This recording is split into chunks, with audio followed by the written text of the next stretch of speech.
Hello and welcome to the Collapse Experiment. If you have watched the previous Oklahoma City bombing videos that I have done, obviously this is a new setting for you. I was doing these live, although after the last time I recorded a 33-minute video about Timothy McVeigh, Jolly West, and for some reason, at the very end, the feed cut, it just said, your live stream has ended. Like I pressed the button, which I didn't do. And if you were to go there now, which I have left it up because I want people to see that, yeah, this is something that happened. It could be a technical glitch. I don't know. But considering the topic, I don't know. Like out of all the live feeds and everything that I've done in the past, for some reason, whenever I touch on this subject, things like this happen. So I'm going to do it again. And yes, we are back to this book. There is a chapter in here. Oh boy, did I may have inadvertently lost it. So, found the chapter. We can get started, but there's some eye-opening stuff that's in this chapter, which is, if you have this book, Chapter 22, Rabbit Trails and Mind Control, was McVeigh a Manchurian candidate? Now, the one thing I will point out is there's a lot in this chapter to really just skip because he goes into MK Ultra and Manchurian candidate, mind control, programmed assassins. He goes into the whole shebang, and it's several pages. So really, I mean, if you've already read Chaos or if you're familiar with it in general, we're going to get to the what I consider to be the important bits. So to get started, this is 6 days after the bombing. Keep that in mind. And this is Robert Craig talking. I met with my contact agent at the FBI office in Tulsa, Pete Rickle. He briefed me on the current status of McVeigh, who was in custody and saying very little. One thing Pete told me was that McVeigh was complaining about pain in his buttocks and that the government had implanted a chip in his butt. So he asked Pete, have you, the FBI, x-rayed his butt? I mean, considering the circumstances, why not have it checked out just so you can say this guy's full of crap? Like, we found nothing in the x-ray. Or, I don't know, maybe it's not even an implant. Maybe he's got shrapnel in his ass from fighting in Iraq. Who knows? But he makes a good point. Why not check it? Going on. See here. The week after the bombing, I didn't hear anything about McVeigh other than what the media reported. One aspect of his personality that came out was how calm and cool he was when he was stopped by Oklahoma Highway Patrol trooper Charlie Hanger.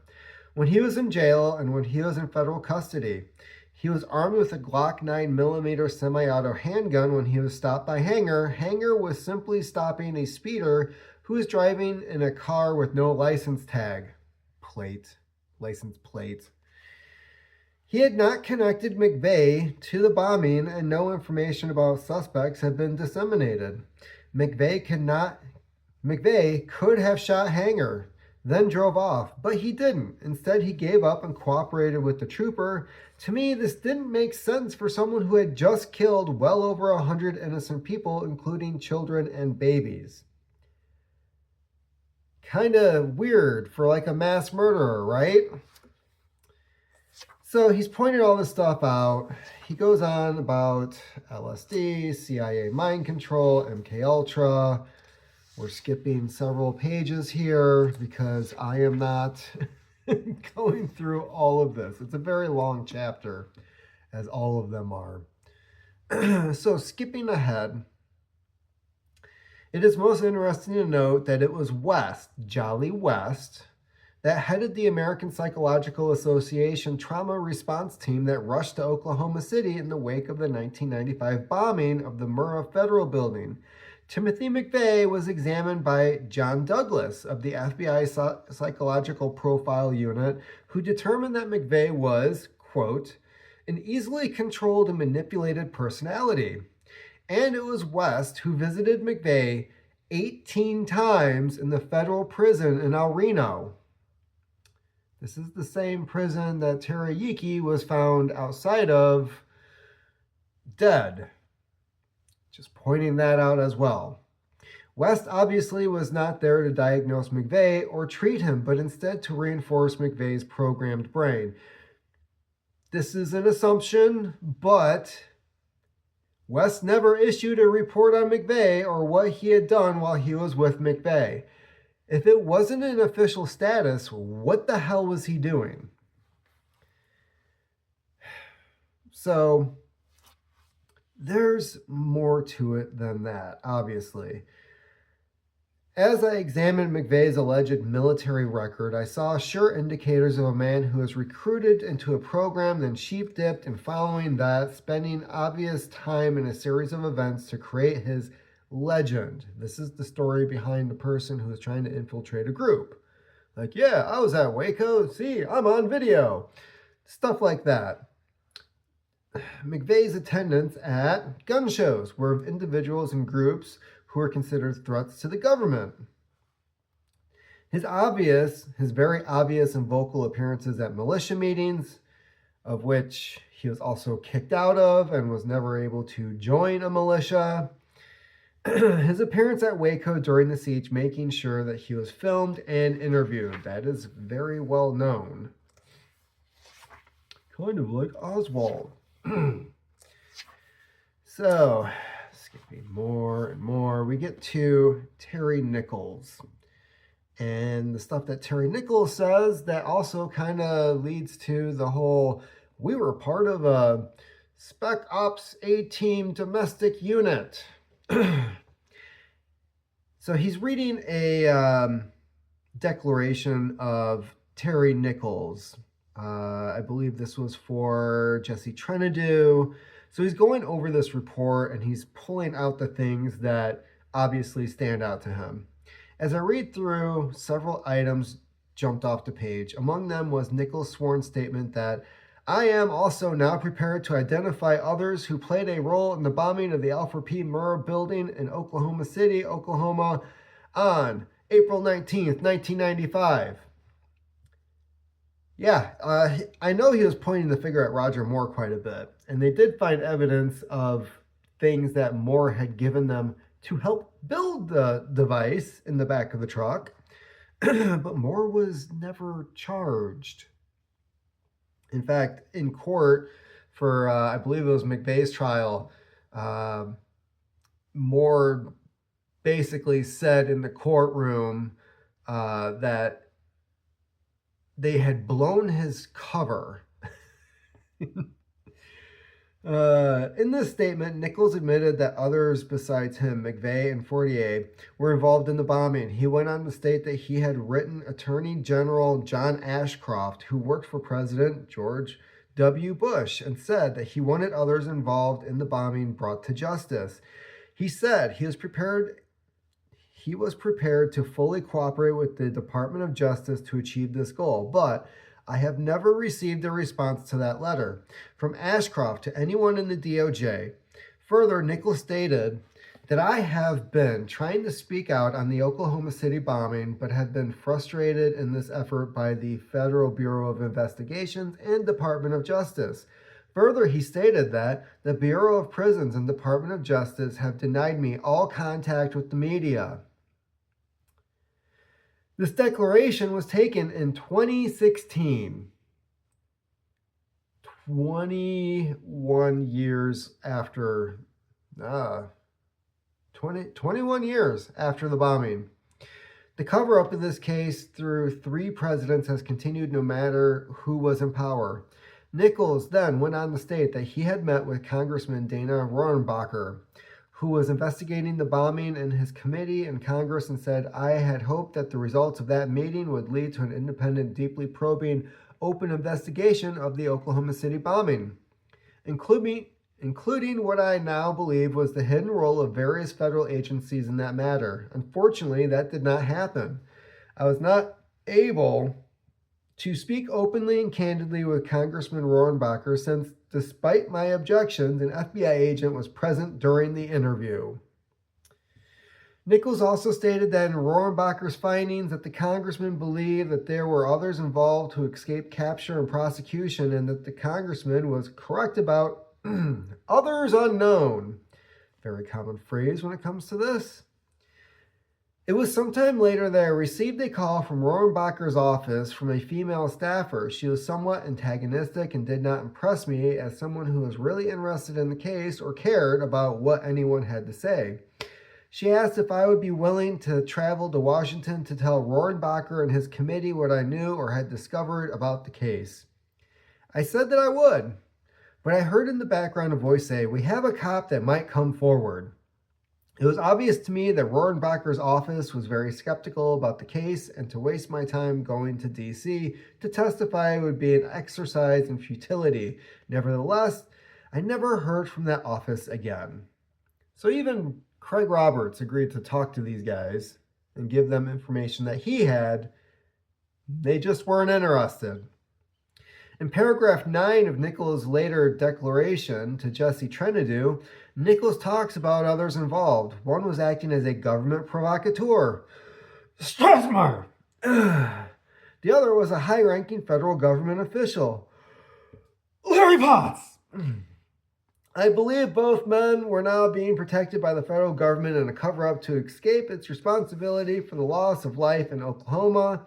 It is my desire that as a result of the declaration, my videotape deposition may be taken so that I can tell what I know about the Oklahoma City bombing and thereby hopefully trigger a full, fair, and impartial investigation of that event.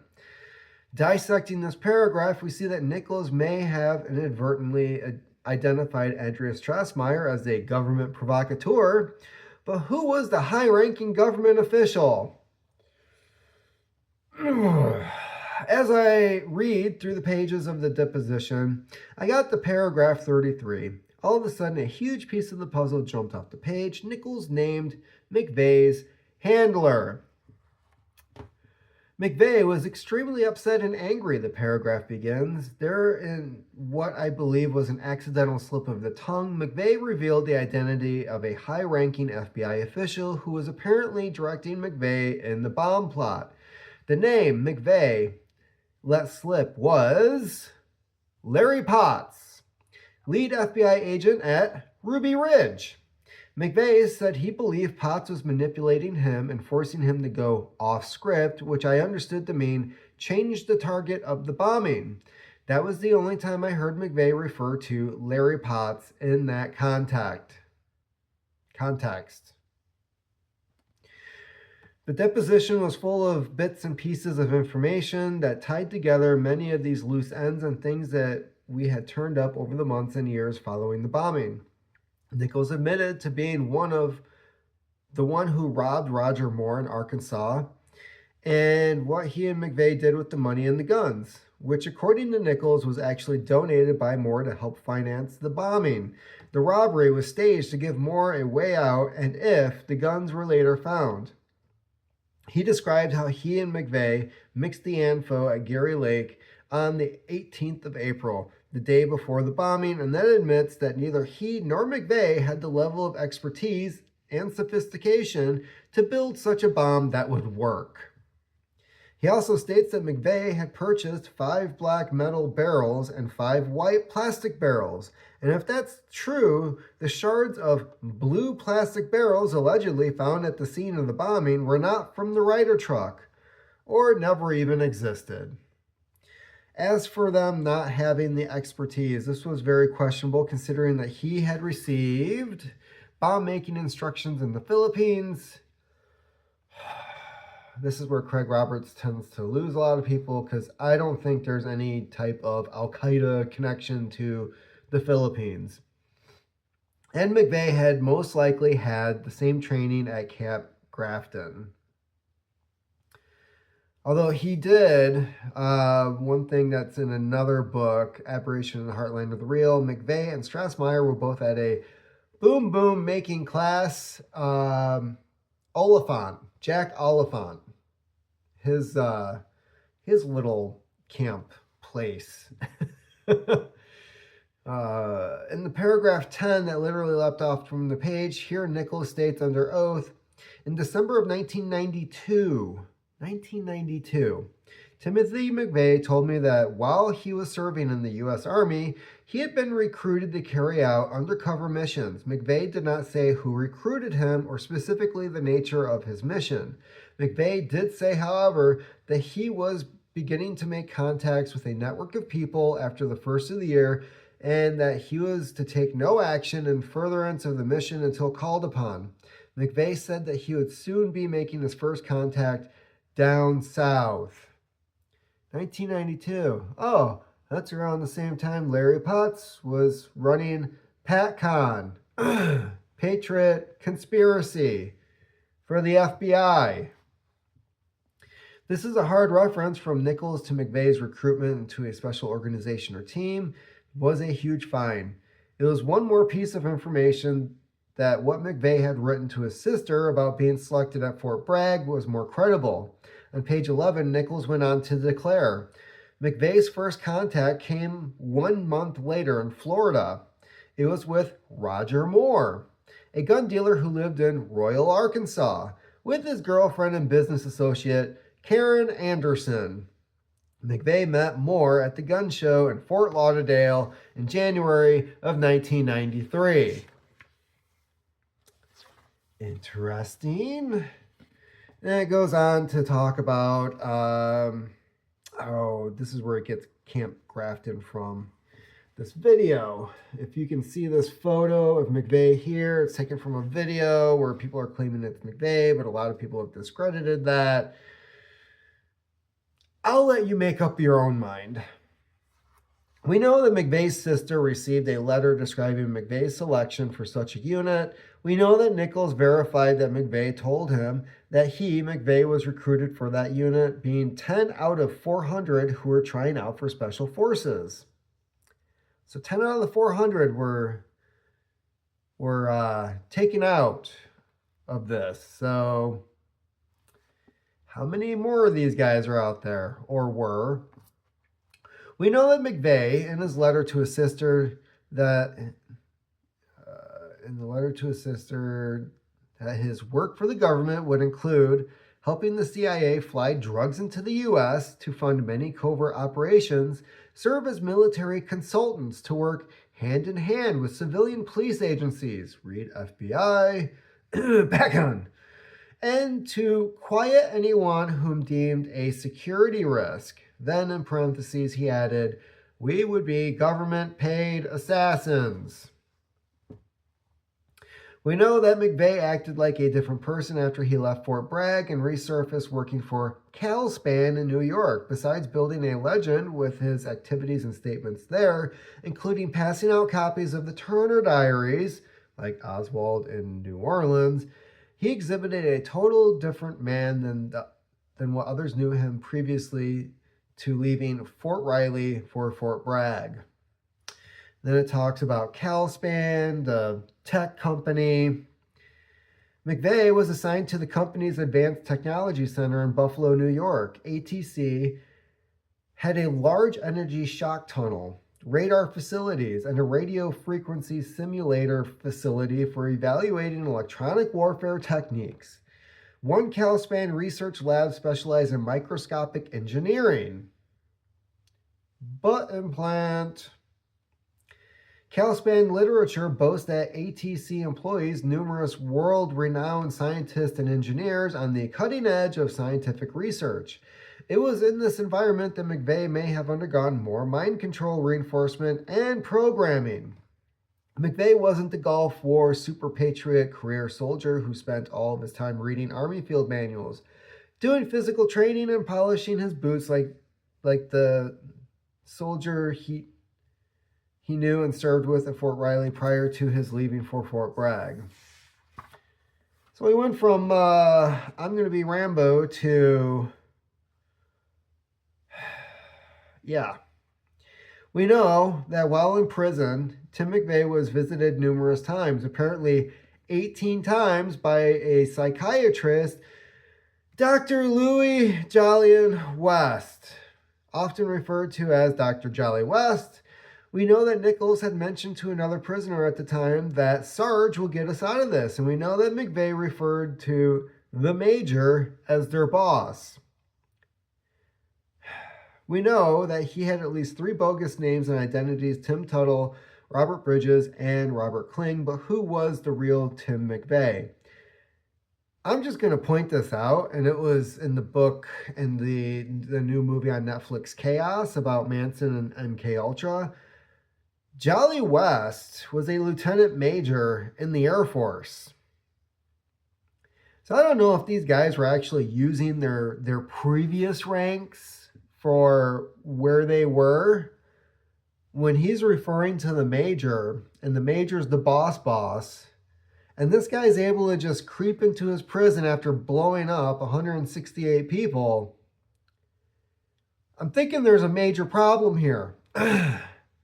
When the day of his execution arrived, strange things happened. First, instead of using the prison's execution staff, the government flew in its own executioner, complete with his own drugs. Then, according to Dr. Lorraine Day, McVeigh's execution was a farce. According to Dr. Day, there were several things that just weren't right about the execution. Let's find out what those things were.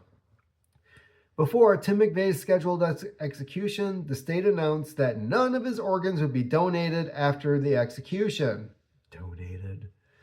This is very strange. A state owns the body of the executed prisoner and can receive $200,000 or more for the body parts of a healthy young specimen like McVeigh. Donated. Before his execution, the state announced that Tim McVeigh's medical records would be sealed for 25 years. Which, if you fill out a FOIA request right now, they should be ready to print next year. The question is, why? Tim McVeigh's lawyers petitioned a judge to rule that no autopsies would be done on his body after his execution, a highly unusual request. The IV that was supposed to deliver the lethal injection dose to Tim McVeigh was placed, of all places, in his leg. I knew right then that they were not going to execute him. This was a fake execution to pacify the families of the victims involved in the bombing disaster. The public doesn't understand that what every surgeon and anesthesiologist knows very well. There's no large vein close enough to the skin surface in the leg to place a large enough needle or catheter to deliver the proper dose that would reach the vital organs fast enough to kill a person cleanly. It would be a mess. IVs are placed in the arm and the hand, occasionally in the foot, but not in the foot for extensive or difficult procedures, and certainly not in the foot or leg for an execution. If an IV cannot be placed in one of these upper extremity locations because of previous injury or scarring, or some other reason, then a small incision is made in the area near the clavicle to gain access to a large vein going directly to the heart. One of the witnesses at Tim McVeigh's supposed execution was Susan Carlson, a reporter for WLS AM radio in Chicago. She stated on the air that McVeigh appeared to be still breathing, or what appeared to be shallow breathing, even after being pronounced dead, and his eyes remained open. McVeigh's body was transported away in a government van, allegedly to a funeral home where it was to be cremated, and the ashes given to his attorney. From there, the ashes would be scattered in an unrecorded location. Or, as some might wonder, did the major or the sarge take care of him? Does he have a new identity? Is he now somewhere living off his half of the $2.5 million placed in a private account as described by Nichols? the question most would ask, why would they even let him live? Indeed, why not just kill him and get rid of the only person other than Nichols who would know the names of the others involved? The simple and only answer is that if he were part of a team and he was on a mission and he was allowed to be executed, then the message to the rest of the team members would be that their chain of command could not be counted on to take care of them in future missions. And those that were involved in Oklahoma City case just might decide to come forward, unless, of course, they too were subjects of mind control program.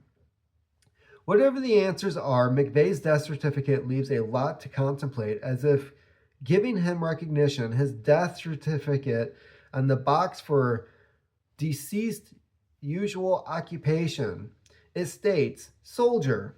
In the box for kind of business industry, it states U.S. Army. And in the box for disposition embalmer's name, it says no embalming. Then he goes on to restate that McVeigh's death certificate noted occupation as soldier and no embalming. Soldier, huh? So yeah,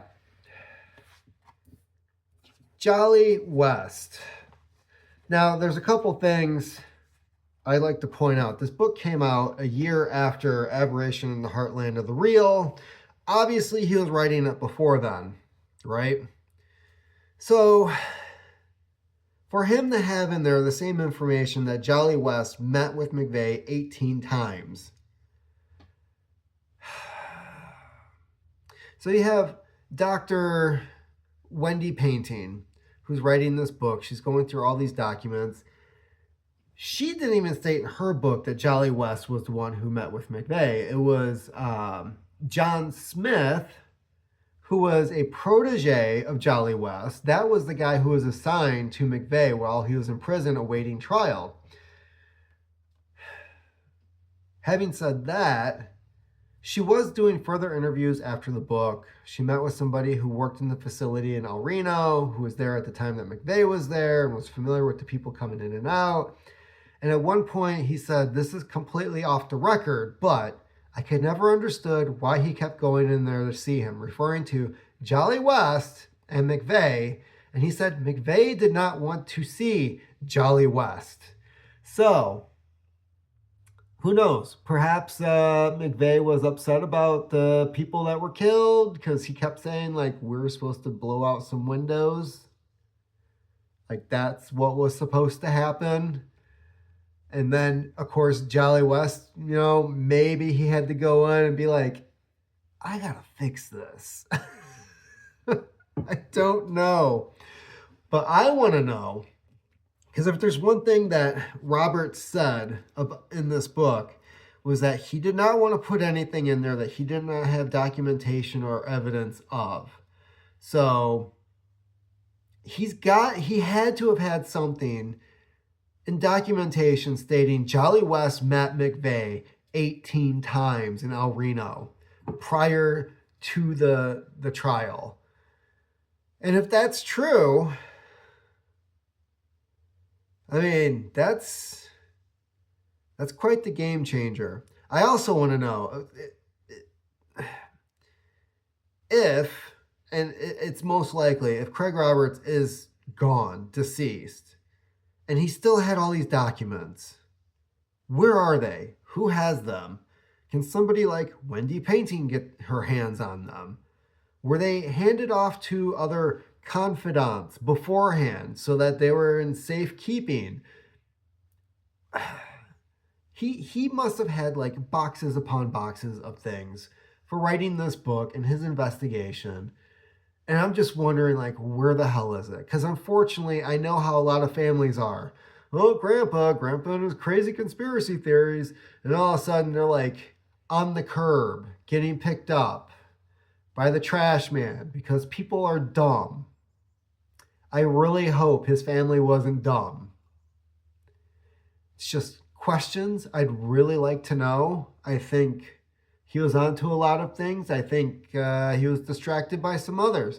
But I will say, this whole Jolly West thing, and Jolly West being a major, and the major running the operation,